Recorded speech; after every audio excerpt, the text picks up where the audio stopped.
자, 우리가 수열을 공부하는 목적이 뭐죠? 수열을 공부하는 목적? 거기 한번 교과서를 볼까요? 자, 108페이지 보면은 쭉 나왔죠. 거기에 보면 키워드가 일정한 규칙에 따라 숫자를 나열한다는 표현이 있죠. 그러니까 수열을 공부하는 목적은 뭐냐면 규칙을 발견하는 겁니다. 규칙. 그래서 우리가 이렇게 할게요. 수열이라는 단원의 목적은요. 수열은 규칙성을 찾는 거예요.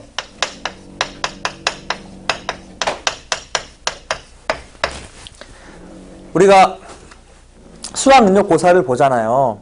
수학능력고사를 예전에 봤었잖아요. 수학능력고사에서 목표가 뭐였었냐면 4가지 영역을 테스트합니다. 수학이 테스트는 4가지 영역이 있어요. 첫 번째는 계산을 잘하느냐 못하느냐, 계산력. 두 번째는 문제에서 주어진 조건과 문제에서 주어진 어떠한 그런 정의, 문제에서 주어진 정의, 우리가 알고 있는 정의 말고요. 그런 것들을 내가 이해하고 분석해서 적용할 줄 아느냐, 이해력 문제. 세 번째가 아주 되게 중요한 능력이 발견적 추론 능력이에요. 발견적 추론 능력.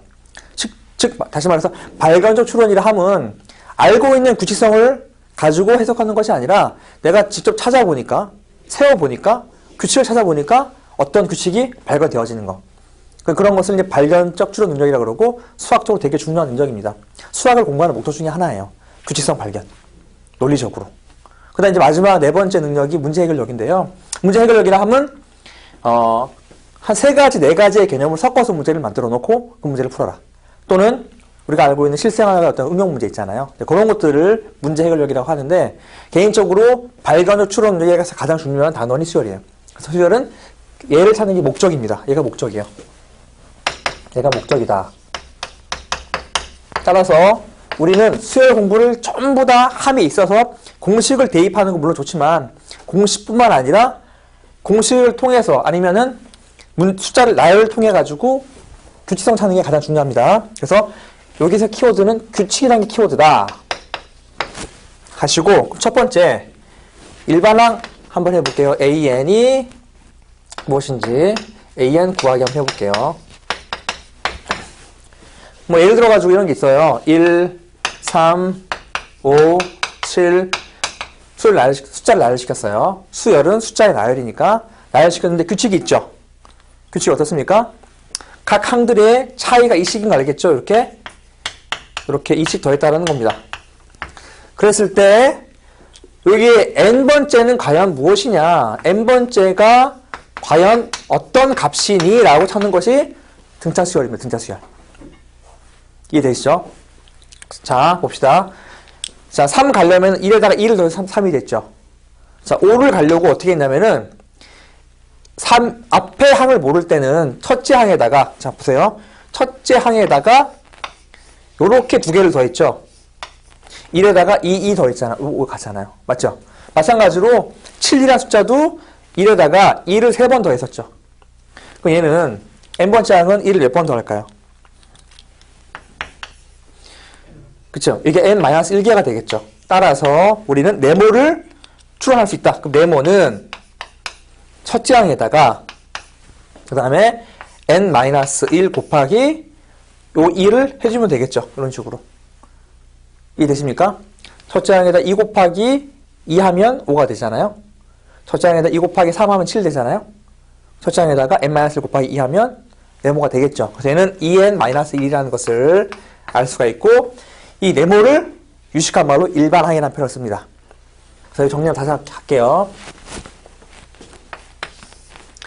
이런 식으로 나열시킵니다. A1, A2, A3 쭉쭉쭉 나열시켜서 AN 이렇게 갈 때 이 A1, A2, A3, AN을 이름하여 항이라고 그러죠. 항이에요. 항이라 그래요. 집합으로 말하면 원소죠. 집합에 말하면 원소가 항에 해당되는 겁니다. 그래서 얘는 A1은 첫 번째 항, 얘는 두 번째 항, n번째 항 이렇게 말하는 거고 여기 보다시피 차이가 다 동일합니다. 그래서 플러스 D라는 표현을 써요. 플러스 D 차이가 영어로 디퍼런스인가요? 그래서 이렇게 차이를 뒤로 쭉 적다 보면 차이가 다 일정하네요. 이럴 때는 우리가 등차수열이라는 표현을 써요. D가 일정한 수열. 그리고 등차수열 일반항 구하는 공식은 방금 했던 이 원리에 의해서 첫째 항에다가 더하는데 d가 n-1개가 있는 겁니다. 이게 공식이에요. 그래서 이렇게 a를 외워주는 겁니다. 이것이 첫 번째 공식입니다. 그래서 일반항 공식은 첫째 항 플러스 n-1d가 되는 거죠. 그래서 이 공식을 암기하셔야 되고, 특징이 뭐냐면요, 쭉 보시면 아시겠지만, 보세요. 여기 n에 대한 몇 차식이 되죠? 1차식이죠. 자, 특징은 n에 대한 1차식이다.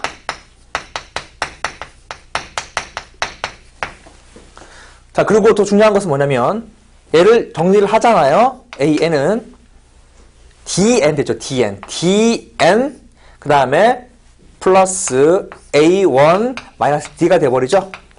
그래서 n 앞에 있는 개수가 뭐다?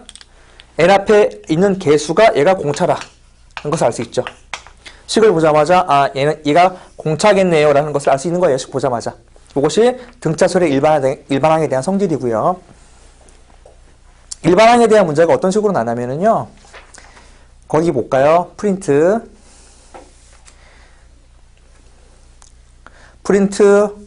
7번, 8번, 9번처럼 이렇게 나와요.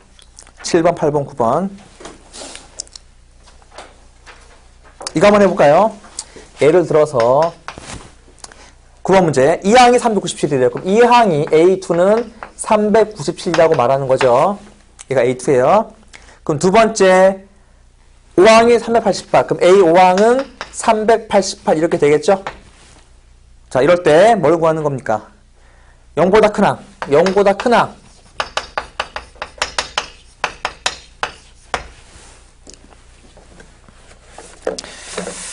자, 그럼 볼게요. 우리가 이것을 이제 가지고 문제 풀 때는 A2를 뭐라고 놓으면 되죠? 일반항, 요 공식에 의해서 첫째 항 플러스 1D가 되겠죠. 1D.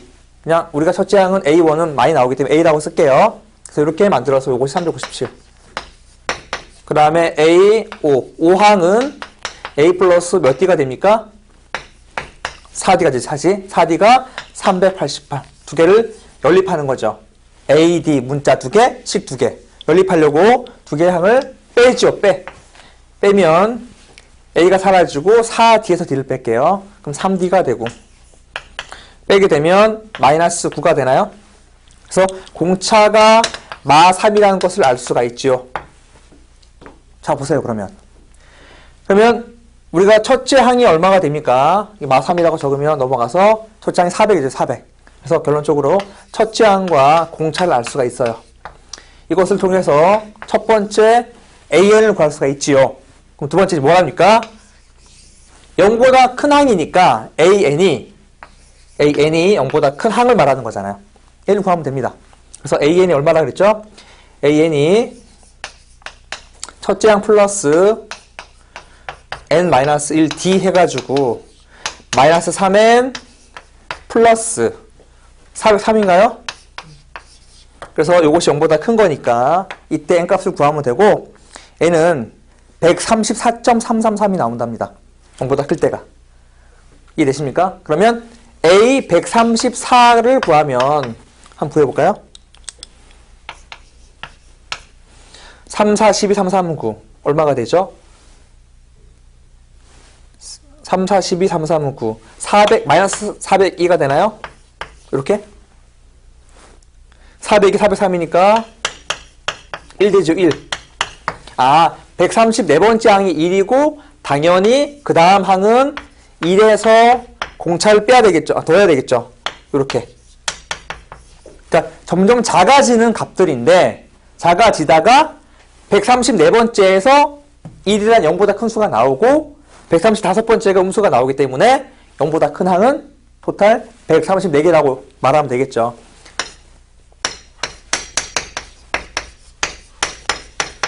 자, 결론. 일반항 구하는 목적은 뭐냐면요. 저런 식으로 어떠한 값, 예를 들어서 이 중에서 두 개의 값만 알면 나머지 AN을 구할 수 있는 첫째 항과 공차를 찾아낼 수 있으니까 문제 풀 수 있다는 거죠. 이것이 등차수열이고요. 하나 추가시키면 얘는 그냥 일반항에 대한 표현 중에 하나고 이런 표현도 가능해요. 어떤 표현이냐면 좀 이따 배우게 될 텐데요. 두 번째 표현은 이런 것도 가능합니다.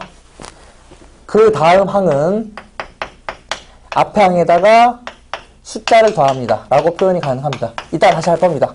그래서 이거를 이름하여 점화식이라고 해요. 점화식. 기억나십니까? 점화식. 연속하는 두 개 항 또는 세 개 항 사이의 관계식을 점화식이라고 그래요. 그러니까 이거는 그냥 참고로 적어 놓고요.